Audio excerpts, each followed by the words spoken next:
What's going on, guys? Today it is July 4th, 2021. Before we get into this video, I want to give a huge shout out to all the brave men and women that have served our country and fought for the freedoms that we have.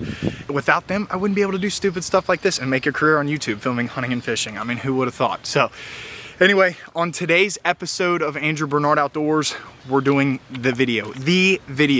And what I mean by that is, over the past 4 years since I got my first self-film buck kill, one of the #1 questions that I get on all of the content, the hunting content, is what is your self-filming setup? So we're gonna answer that today. Plus we're gonna go over some tips, some must-haves. So stay tuned, and I hope you guys enjoy.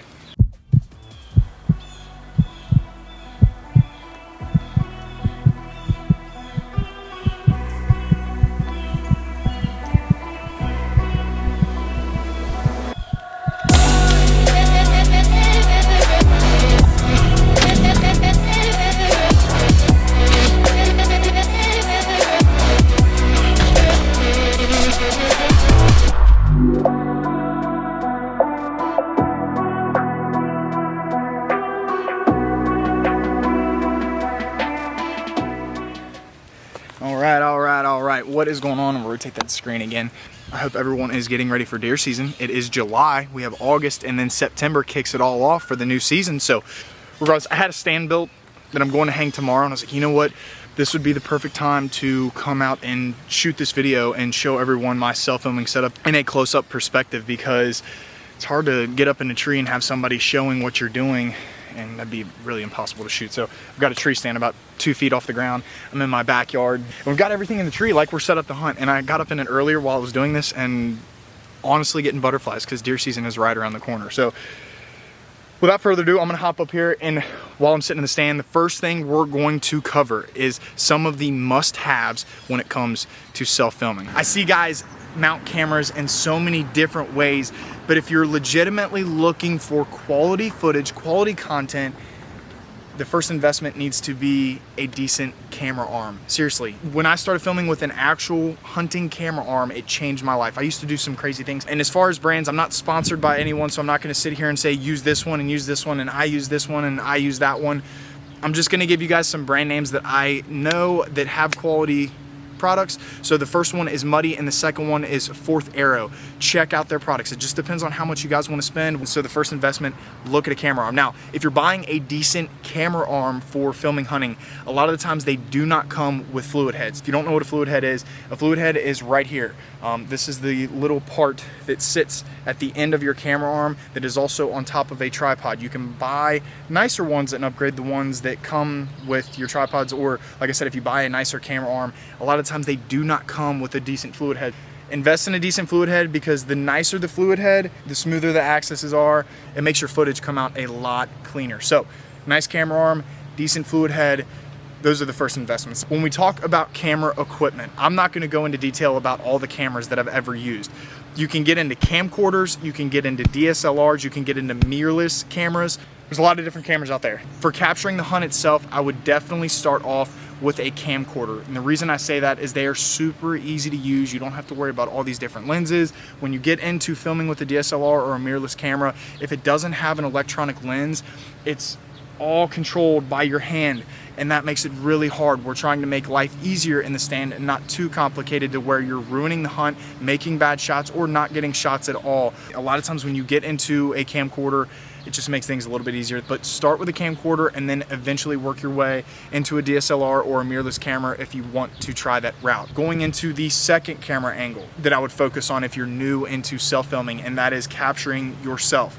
Now, if you look up above me right here, kind of dark, I don't know if you guys can see it, but there's a GoPro up there. The other camera you can look at is a Tacticam, but do not go any more than 2 angles. I know if you watch television, you watch some of these other guys that have cameramen, they're filming with 6, 7 different angles. If you're a self-filming hunter, don't worry about 20 different angles. Capture the kill, capture yourself, and get that deer on the ground. I see so many hunters, when they first get involved with this, they try and get too many different camera angles and get too much going on in the stand, and that can make for a disaster. I've been doing this for almost 11 years now. I still only film with 2 camera angles, unless I've got a camera guy. That's just rule of thumb. Don't do it. make your life easier, focus on the kill, don't make yourself look stupid and put a poor shot on the animal because you had to pull your phone out and get this camera going and this camera going, and you had to reach up here and click this camera. 2 angles, invest in a decent DSLR or mirrorless camera, or start off with a camcorder like I said, and then find a GoPro or a Tacticam to capture yourself. Super easy. Now the last must-have that I will tell you, this is a necessity, and I hate that it took me so long to get on board with using it, and that is a remote control for the main camera. Most of your camcorders, if not all of them, can be controlled by a remote. Now, when it comes into DSLRs and mirrorless cameras, if the lens is not electronic, they will not work. Now, fortunately for me, Sony makes an electronic lens that doesn't have a crazy amount of zoom, but it works great for killing whitetails at about 70 yards and under, which is all I'm doing when it comes to bow hunting. So I use a Sony remote with my Sony mirrorless camera, and I've got an electronic lens. But guys, get a remote.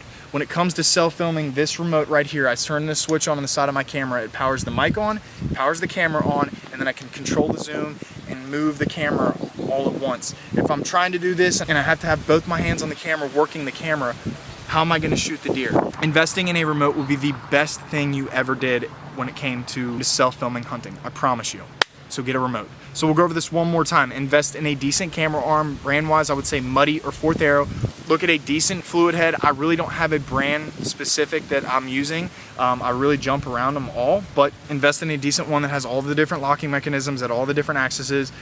That way you can get a little bit smoother and cleaner content. And then again, don't go more than 2 camera angles. Just don't. Make your life easier. Start off with a main camera, filming the kill, filming your talk scenes, filming B-roll, then get a GoPro or a Tacticam to film yourself, plain and simple. And last but not least, look at a remote for controlling your main camera. It is so crucial, so important, and will make your life 10 times easier, no doubt about it.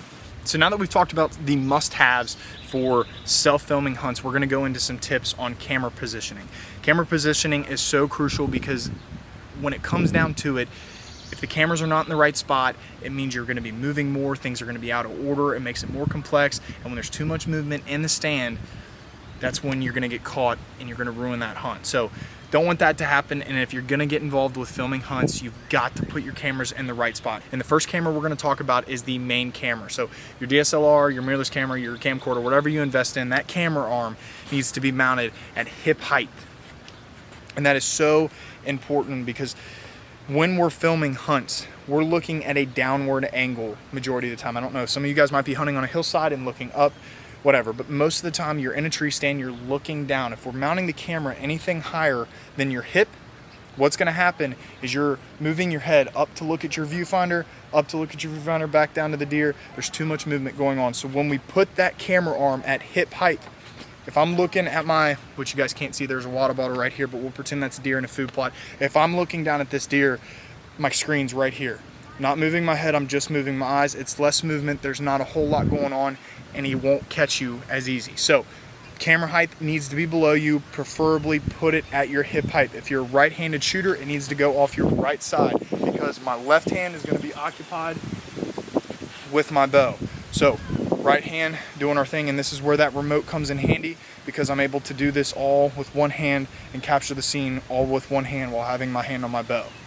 Now the second angle that we're going to talk about, and I don't know how well you guys can see it, but it's up here above me, and that is my GoPro.